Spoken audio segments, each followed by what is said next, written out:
Today on the Morning Edition, the shooting at Fox Hollow Golf over the weekend left one man dead and the man police believe to be responsible in custody, set to appear in court yesterday. We'll bring you the details. Plus, earlier in the week, the evacuees from Kipnuk had a meeting, and we hear some of the reactions to what was discussed and how some are feeling about the ongoing efforts to get them back home.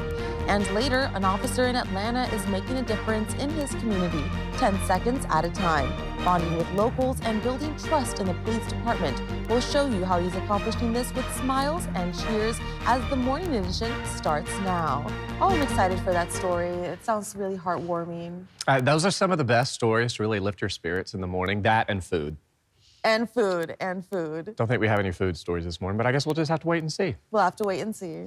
Just like we just have to wait and see those warmer conditions next week, but we will begin to see some gradual warming taking hold across South Central here over the next couple of days. Of course, we did see some cloud coverage through the night, and like we typically talk about, cloudy conditions act like a comforter laying over you at the night. That's preventing any heat from escaping back into space. So as a result, we are continuing to see temperatures through the night slowly warming. We're waking up to 17 degrees here in Anchorage.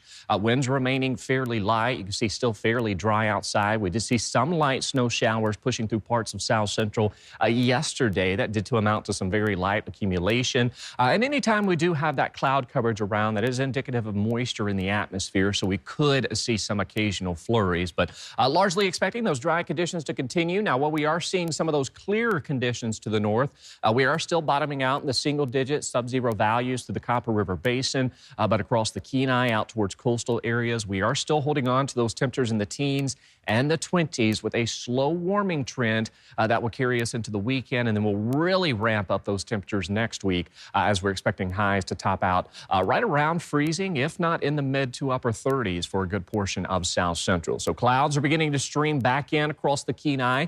We'll call it partly cloudy to mostly cloudy conditions across South Central through the afternoon into the evening. Of course, the first part of the morning will favor some of those clearer skies. Out towards the Alaska Peninsula, Bristol Bay, we do have some areas of snow as well as rain snow, a mix that's beginning to impact areas of the Alaska Peninsula and through Bristol Bay. We are going to be watching a stronger storm that's going to build into southwest Alaska through the weekend. As far as today across South Central, another day where we're going to see those temperatures warming into the 20s, but with that next incoming storm, it's going to drive in some warmth across the state that we're really going to tap into next week. I'll have all of those details and what that means for the big picture ahead coming up.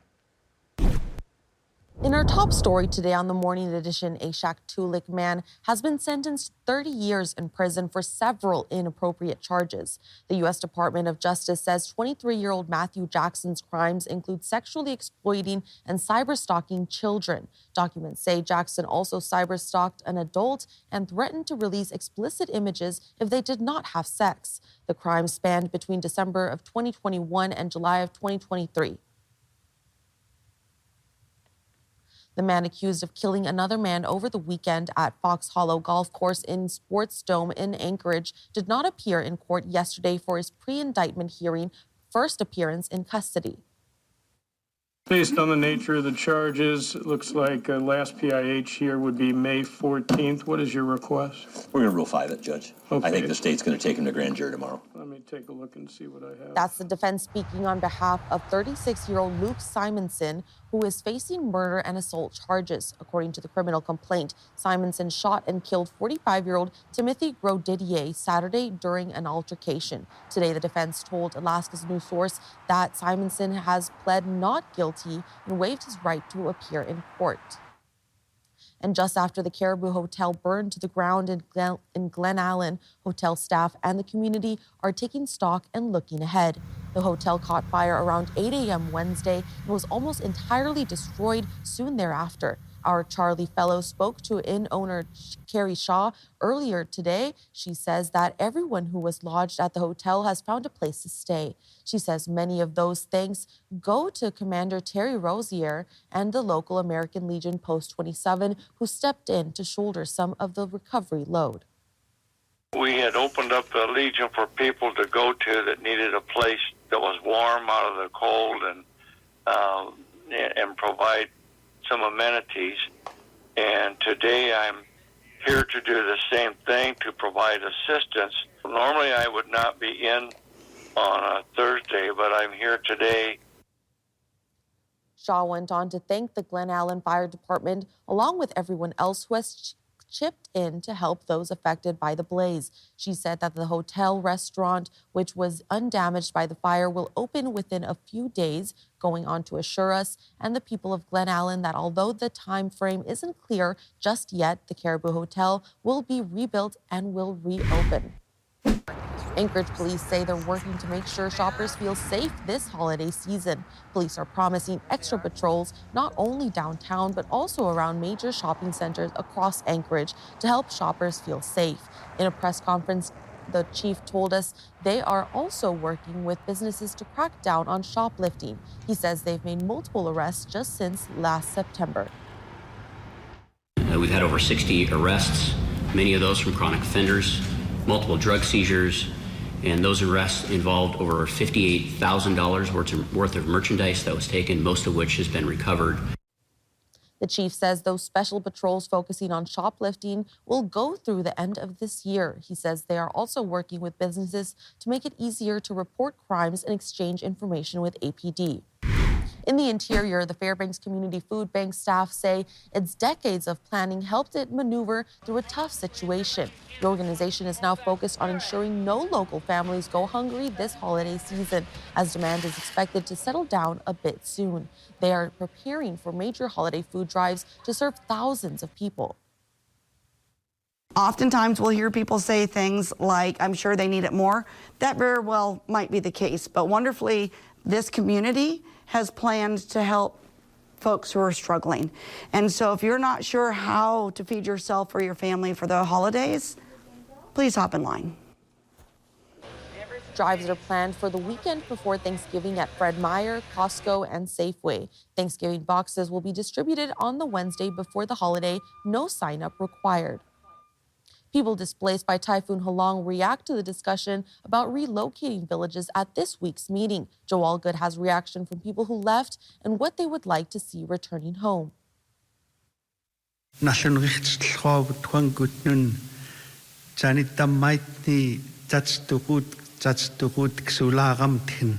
A prayer to start as evacuees of former Typhoon Halong congregate for the first time in weeks. It's good. I'm happy that I got to see some other faces that I didn't see since we left the shelter. Receiving updates on rebuilding, recovery, federal and state assistance. A long road ahead. I think it will take time to clean up for a few years to get back to the community. With a question regarding the long term. Many of you are concerned and want to talk about the topic of community relocation. I can see it happening, but not anytime soon because it'll take a lot of time and money and a lot of meetings for people to agree where they want the relocation to be. Though for some, the sooner the move, the better. As soon as possible, as long as we have all the structures and equipments, it should be fast. Joe Allgood, Alaska's news source. While the government shutdown has ended, questions remain still, many asking, when will things truly return to normal? One big issue that thousands of Alaskans have been waiting for answers for is SNAP benefits. And the good news is they should already be out by this morning. As a reminder, the state has 66,000 people who use SNAP. The state issued a disaster declaration in the beginning of November to address food insecurity when the benefits expired. But due to changes in the system, the funds never got delivered. Agriculture Secretary Brooke Rowland says they hope to get most people their SNAP benefits by the end of the week and at the very latest Monday. The CEO of the Food Bank of Alaska stated that the effects of the shutdown will likely be felt for a while. Demand has been really high. All of our partners are reporting increases, and this is usually a time when we're seeing a little dip in need because the permanent fund came out in October, so families have a little bit of extra resources. We anticipate that's going to last for a while. certainly people that haven't been getting paychecks, it's going to take a while for that to be processed and for them to get the back pay.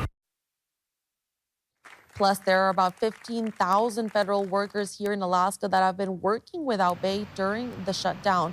But the American Federation of Government Employees is hopeful their paychecks will be delivered shortly. While the exact time their back pay will come through remains uncertain, it is important to remember that these employees, furloughed or not, have not been paid for the duration of the shutdown. Another thing to remember, the main point the Democrats have been fighting for during the shutdown, the Affordable Care Act subsidies. These tax credits or subsidies make health care more affordable for the 4% of Alaskans that use them, about 28,000 people. They expire in December, though, and could skyrocket healthcare insurance prices for those people. There isn't any action on a bill to extend these subsidies right now, but when a few Senate Democrats struck a deal to end the shutdown, part of that deal included a promise to take on the issue before December. The Alaska senators have both told Alaska's news source they are open to having the discussion on these tax credits. We requested to speak with Congressman Begich on his vote, including on his take over these subsidies. And one last topic, we're watching air travel in Alaska. We know Anchorage's Ted Stevens International Airport was one of 40 airports which had their flights reduced. A spokesperson for the airport said impacts have been minimal and that they don't expect notable impacts on their operation at this meantime. And it's an event that takes place every year, and every year finds new ways to change lives. It's the annual Toys for Tots program, of course, put on by the U.S. Marine Corps annually across the country. We'll take a sneak peek behind the scenes coming up next. And the next big thing set to bring the potential for some wintry weather and possibly some freezing rain as you head out towards southwest Alaska. I'll have more on that. But first at sunrise, 9:04 in Anchorage, 9:24 in Fairbanks. Your full forecast is next. Well, good morning, Erin, and happy Friday. So it was a little bit cold as I was coming into work this morning. Can we expect more cold temperatures, or is it going to warm up? Well, we're still going to hold on to some of those cooler conditions to close out the week. But of course, we've been talking about the past couple of days, that temperature trend, which will begin to tilt upwards next week. We are seeing a slow warming trend through at least Sunday. And then as we start off next week, we're going to see those temperatures jumping into the 30s across South Central. Now, active weather ramping up in the southwest and southeast Alaska. We're also going to be watching the chances for some snow returning to South Central as we welcome in next week. Of course, the next big thing that we're really going to be watching is impacting areas of southwest Alaska. That comes from an area of low pressure that's still situated in the northern parts of the Pacific Ocean. But of course, we do have one storm that we're watching this morning that will lead to some breezy conditions. We're also seeing some rain and snow that's impacting the Alaska Peninsula out towards Bristol Bay. That will stick around throughout the day. We'll see some winds up to about 40 miles per hour, but nothing of concern for your Friday. As we welcome into the weekend, notice from the Yukon Delta out towards the Kuskokwim Delta coastline, that includes Nunivak Island, as well as parts of the eastern Aleutians and the Alaska Peninsula.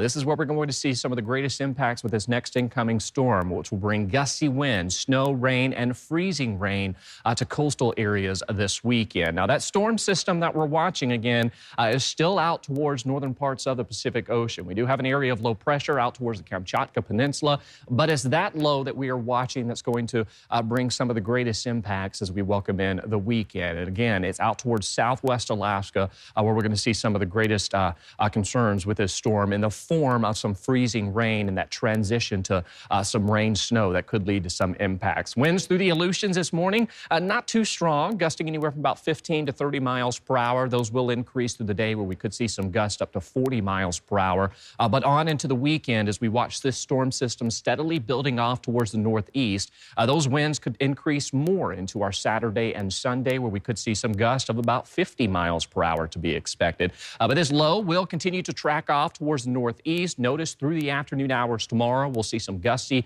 northerly winds through parts of the central and western Aleutians. As that steadily builds to the northeast, we're going to tap into those warmer conditions through the southwest Alaska. This is where we'll see that transition from snow to snow rain, even some freezing rain to be expected in the forecast. So take note of that as we welcome in the weekend. weekend.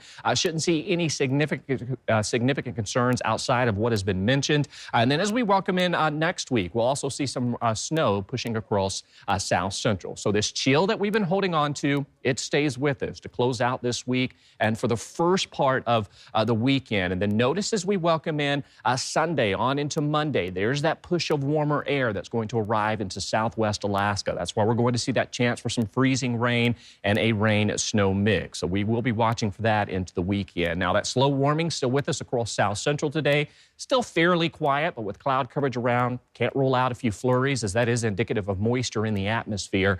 Of course, that 7-day forecast, you can see temperatures mid to upper 20s through Sunday, and then there's those temperatures jumping above freezing as we welcome in next week. A chance for some snow, but also by the middle to the end of next week, Adelmi, we're watching that we could see some areas of rain and snow across South Central. All right, thank you, Aaron.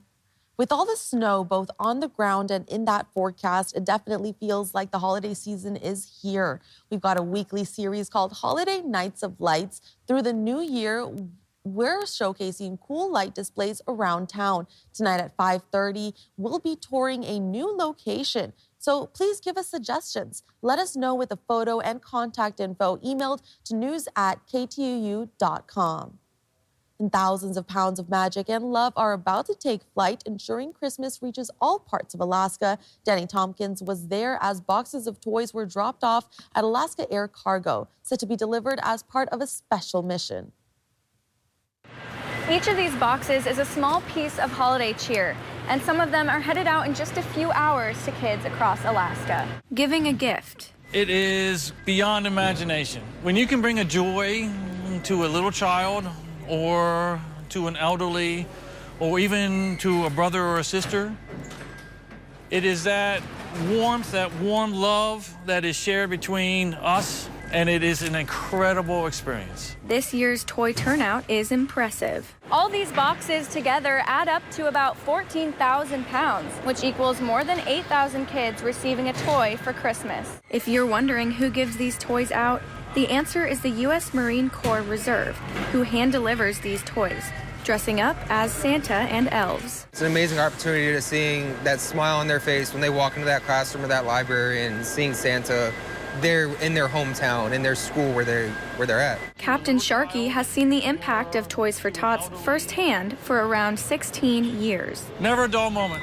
I totally love it. It is, when you give a child a toy or when you present someone special with a toy, it's that magic. But it's not just gifts that are given. This year's coordinator said, just last year, we were able to help the village of Cayena, help them restore water to the village. And with some villages cleared out from the western storms, this year looks a little different. For the typhoon lately, we had a lot of evacuees that came to Anchorage, came to the Anchorage School District. I hope give some of the teachers and faculty some of those toys, even in excess, just to make sure they had that support at school. What better time to come together as a community than during the holiday season? Christmas is a time for giving. Christmas is a time for loving.